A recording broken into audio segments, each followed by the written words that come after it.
It's your favorite time. I'm here. And so is Ben. Ben is also here. And we've asked you an important question. Haven't we, Ben? This is our favorite thing to do. This is premium content. If I find out that you're using the animated version of me for this whole video, we're not friends anymore. So... Editors, you know what to do. Yeah, you know not what to do. I'll pay you double what he's paying you. It's ridiculous. They don't take bribes, do they? I don't know. Someone knows. Okay, what are we doing today, Ben? We are rating tactics. I know what we've done before is we've rated Wonder Kids. Well, now we've sent out a tweet. Hey, all, filming a video with DoctorBenjy today, and we're going to rate your tactics. Hit us up here with your tactic and a little write-up about it, how it works and what it's done, and so on. So we have plenty of tactics to look at. We're going to look at all 90. Are you ready? No. What? 90? No, I'm not ready for that. I've got a dinner later. Okay, go on. We'll do a few. I'm excited, though, because when we collaborate, there's always this idea that you're a genius when it comes to Football Manager, and I'm not, which I think is fake, false. It's not real, is it? You don't think that, do you? I also think it's the false. Fake. It's false. It's fake news. Oh, sorry, you can see here. We're going to click on the first one, and we're going to provide an opinion on tactics. The only requirement here is that we need to provide a rating 1 out of 10. 10 being the best. Okay. 1 being the worst. All right. God, first one is from Paul Walmsley. Gotta love a good asymmetric formation, a variation on the 4-2-3-1. Works surprisingly well against stronger teams, working wonders with my created club side. Heavily dependent on the advanced forward with good off the ball movement. Be amazed how many assists the deep lying playmaker gets. I won't lie to you, I have used something that looks like this before, but that is a lot of attacking mentalities. Yeah, I wonder how dominant he is in his league. That'd be interesting. I don't think you can necessarily get away with this if you're one of the weaker sides. You're right though, it looks like it's out of the Zealand Shannon tactic book. It looks like something you would create. Oh, it absolutely is. I mean, you get 5 people in the box, no doubt. And then you have the deep lying playmaker and the 2 wingbacks to facilitate. The problem is when you turn the ball over.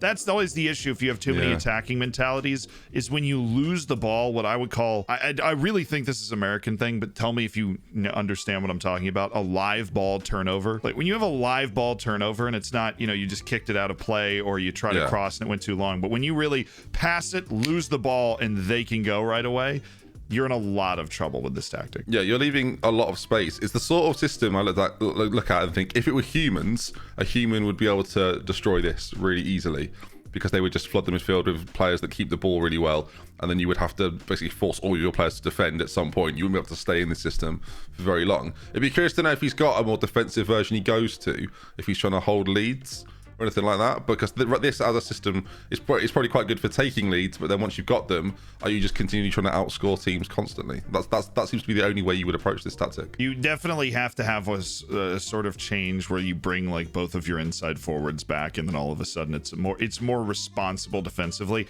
Not only is the line super far forward naturally, they also are running a higher line of engagement in a standard back line, so it's even more stretched than it looks. Yeah, I don't think you need the central midfielder on an attack duty in this type of system either. Like with what we're saying, you can probably afford that player to be a little bit more defensive. I know it's based on his average ratings of some of his midfielders. He's on a 7.02. He's not having a huge impact game to game, I wouldn't say. You could put him on a support duty, even an automatic duty, and then have it based upon your mentality. That probably would work quite well too. But it is Kasper Kozlowski, and he's really good. Yeah, exactly. So you let him do more. Don't just have him attack. Let him do more, Zealand. I am a big fan of midfielders on attack, like center mids on attack. What I would do probably is take one or both of the inside forwards and put them on support, just to create a bit more balance. You can cover on the wings better that way.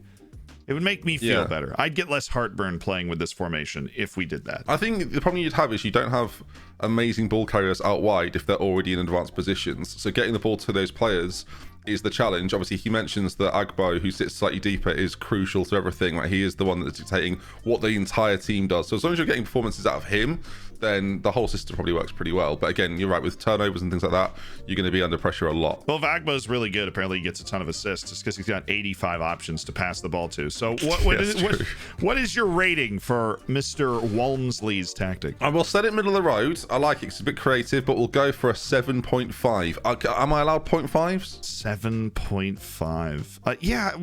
You know what? No, sorry. I checked the rule book, and let me take a look here. It's Yeah, you're good. If you go to 2.5s though, I'm gonna have to end the video. I wouldn't dream of it. Okay, 7.5. 7.5. 7.5 could work. I was gonna go with a 6 out of 10. I feel like it's Oh wow. well, you know, if 5 is completely average, I feel like this one's definitely able to overload. It forces the other manager to think. It's certainly unusual. It would take the game, like the AI, a while to adapt a system that would be able to survive this and not just get blown away defensively. But this is a feast or famine tactic too, and so there's going to be matches where if your team doesn't show up and play well, you're just going to get blown away in the other direction, and I guess that's just the way it happens. Yeah, it would work in the Championship. It wouldn't work in the Premier League. So it's one of those tactics. But we're going to take a break from Ben for a second because honestly, we could all really use it, right? You know what I'm saying? And I have only the second mobile game sponsorship that we've ever done, which means that I played it. I actually enjoyed playing it, and it's something you can do after hitting continue on Football Manager that, just like FM, won't take up all of your time and you can jump into however you want. The game is called Dice Dreams. It's fun, it's simple, it's available for free on iOS and Android, so it's really easily accessible. And when you start the game, you actually get a giant bonus if you click the link down in the description, but I'll tell you about that in a second. The goal is you're rolling. It's a game of chance to try and get resources to then build up your kingdom. And if you click the link down in the description, you get 200 free rolls and 1,000,000 coins on your third day of playing. So you get a bunch of free stuff. To get a big time start, you're playing with these cute little dudes. And if you're trying to take coins from your friends, you can launch those cute little dudes at your friend's kingdom. It's really, you literally just, you put them in this slingshot and you pull it and you launch the dudes at the other kingdom and you can try and take their coins. So I actually had a really good time playing it. I hope you guys enjoy it too. The link down in the description to get your free stuff for the game. Ben! Next we have Parasite Gaming. Tactic focuses solely on possession and slow build-up. Inverted wingbacks and libero make up for the lack of midfielders in attack, while the attacking central mids help out in the middle of the pitch defensively. Not as weak defensively as you might imagine, as we concede an average number of goals. So this is the tactic, and I've got to be honest, I've never played anything that looked like this before. It looks like an open mouth. It looks happy.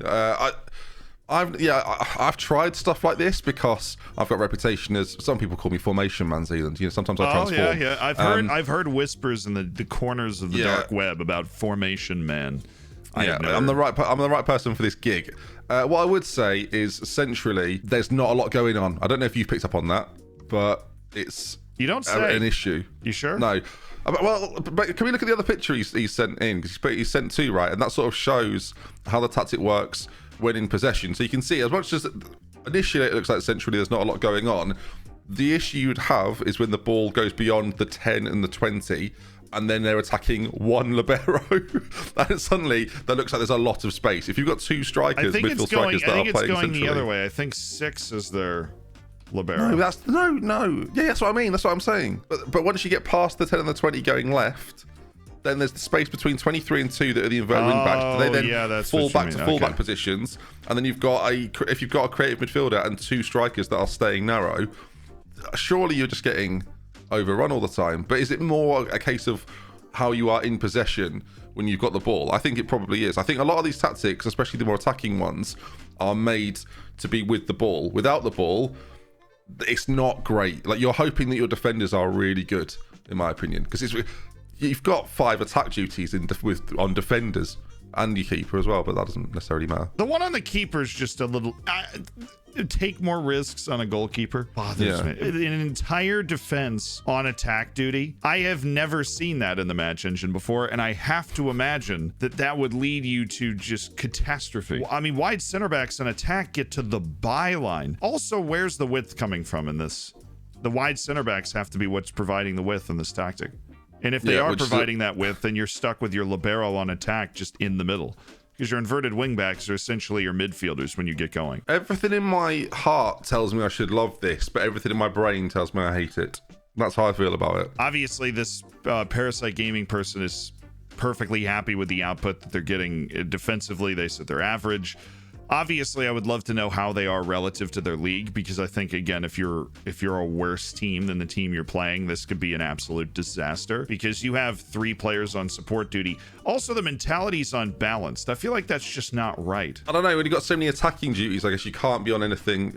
I wouldn't advise being on attacking or positive, because then you're just pushing players forward at all times. It says at the top that it's a Newcastle tactic. Now, this must be money spent Newcastle. This can't be start a team Newcastle. You wouldn't have Jamal Lascelles playing one of these roles. That wouldn't be happening.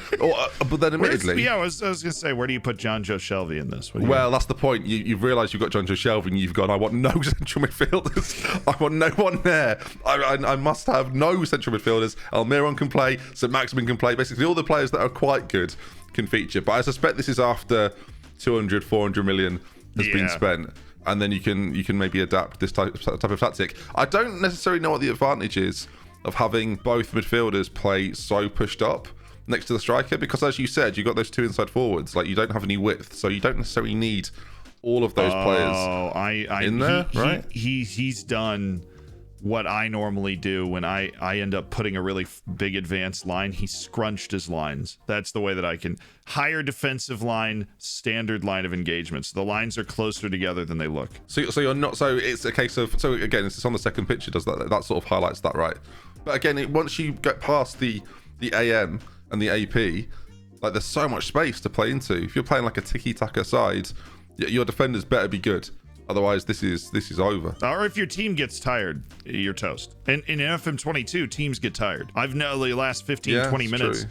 we play a couple matches in a row, you start to just get exposed from moves that weren't exposing you before. I imagine first half, this tactic's probably fine. Second half, you're in trouble. So what's your rating? Yeah. Well, I will quickly say he counters that by holding shape and playing a lower tempo. So he's obviously considered that a little bit, because these players are going to have to get up and down a lot.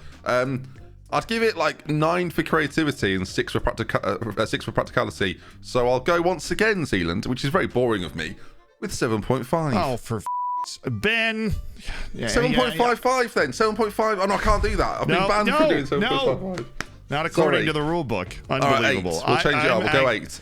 I'm bumping it. I agree that it's really creative. Like this person is trying to account for all of the different things you need from a tactic, just in very bizarre ways. To which I would say sometimes it's just a little better to not do this sort of. I'm gonna go 5 out of 10. I think this probably ends up being a perfectly average tactic, but it's not. It's not good. Sounded way too ominous. You're creating issues that you could avoid through simplicity here. Yeah. Again, I like the creativity of it. I don't necessarily think it's overly practical. So I've tried to find a point in the middle for all of that. Oh, wait. I'm not recording. I didn't hit record. Cool. No, I did hit record because I'm a professional. Oh, Carry on. Yeah. Listen to 20 good minutes on Spotify to hear a podcast that were accidentally not recorded. And now I have to deal with that for the rest of ever. Alternatively, we are accidentally recording it, and it's just been put out, and people are enjoying it. It works. Oh yes, I love this. Oh, yes. Here we go. Ben's already down. Took over a relegation candidate with no money. Had no decent fullback or wingback, so I decided I didn't need them. Finished third with a new club record for lowest conceded goals. Key to victory was the attacking runs of my wingers. So we've got a 3-5-2 in a classic sense. You seem to love this. There's a basicness to it that's so good. As long as both of his ball playing defenders stay wider or are sitting slightly wider to make sure that they're covering those fullback spots, it's wonderful. I love a 5 across midfield tactic like this. They're great because then the roles and the instructions on those roles can dictate where these players are. I wish we had a second screenshot of where they are in a game, because the way it would look, I think would look really cool. It creates a lot of triangles, and I love triangles in Football Manager.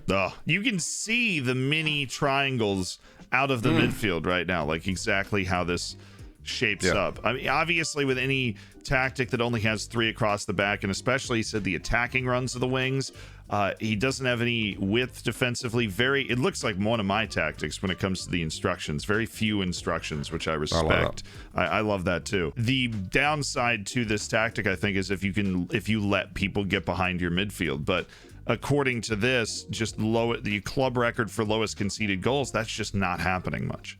No, it's not. I don't think it's ever happening. I think playing 3 at the back is always a risk, because you're constantly worried about 3v3 situations all the time because of the way the AI tend to play with 3 forwards.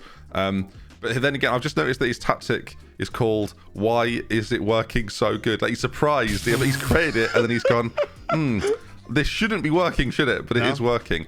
I like the addition of a false nine as well. I think because there is that sort of almost lack of support from the midfield because you've got two of the central players on defensive duties, but it seems like a really nice combination. He's got an attacking left winger that can support the false nine, and the playmakers pushing forward as well. Yeah, I'm a big fan of this. I think it's classy. I think it's the type of the shorter passing.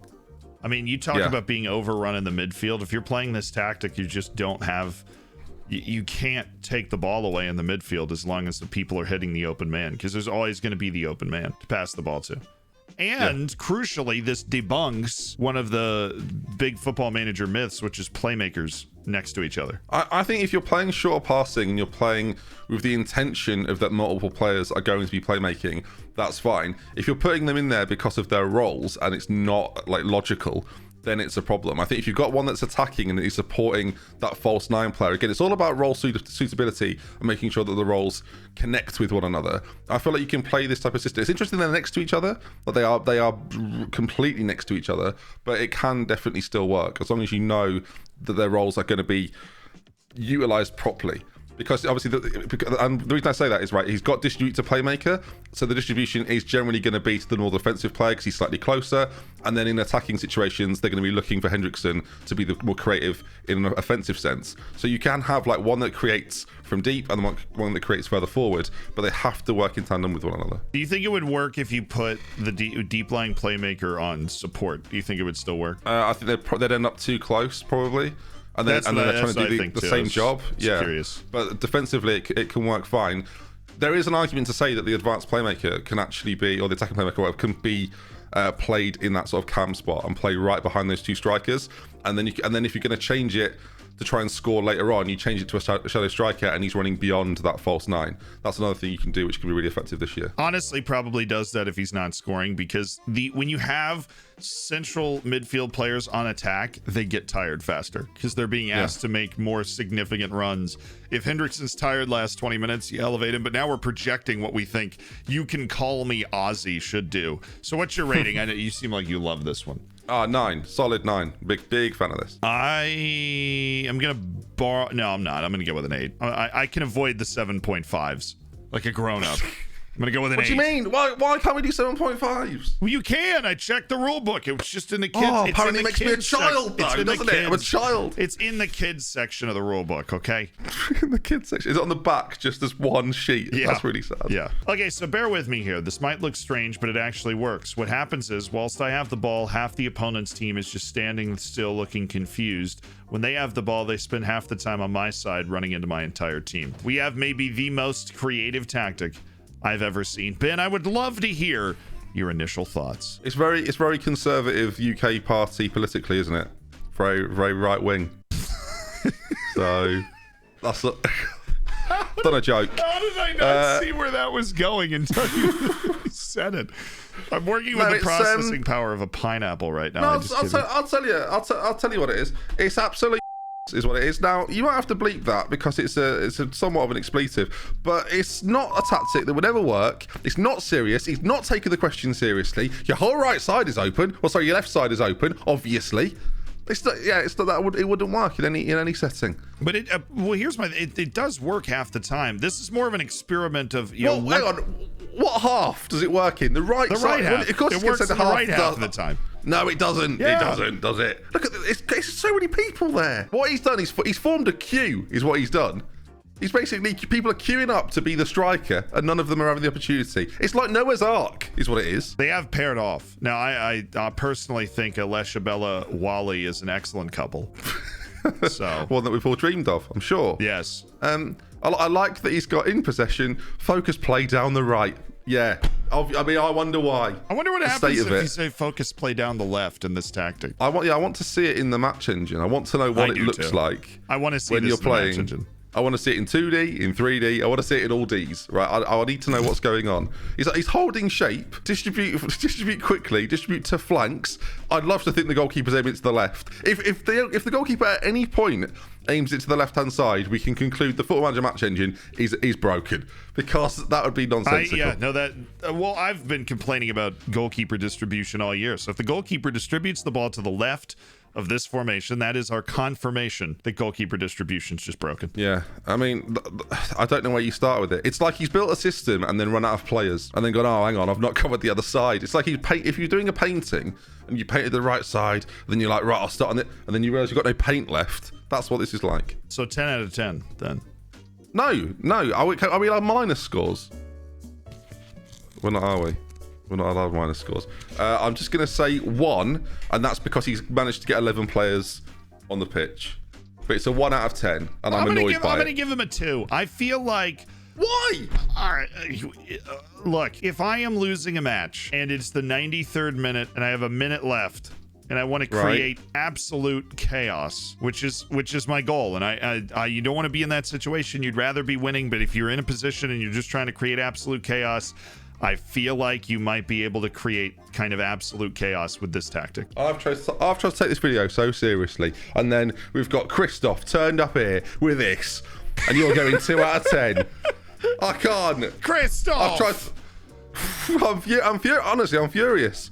Someone in the comments, you can see it on the right there, has put, gonna have to try that tactic out. It's like, what do you mean? What do you mean gonna have to try it out? I'll tell you what happens. You get destroyed on one side. We really appreciate you guys' tactic contributions today. We've had so much fun rating them. See you next time. Take care, everybody. Nonsense.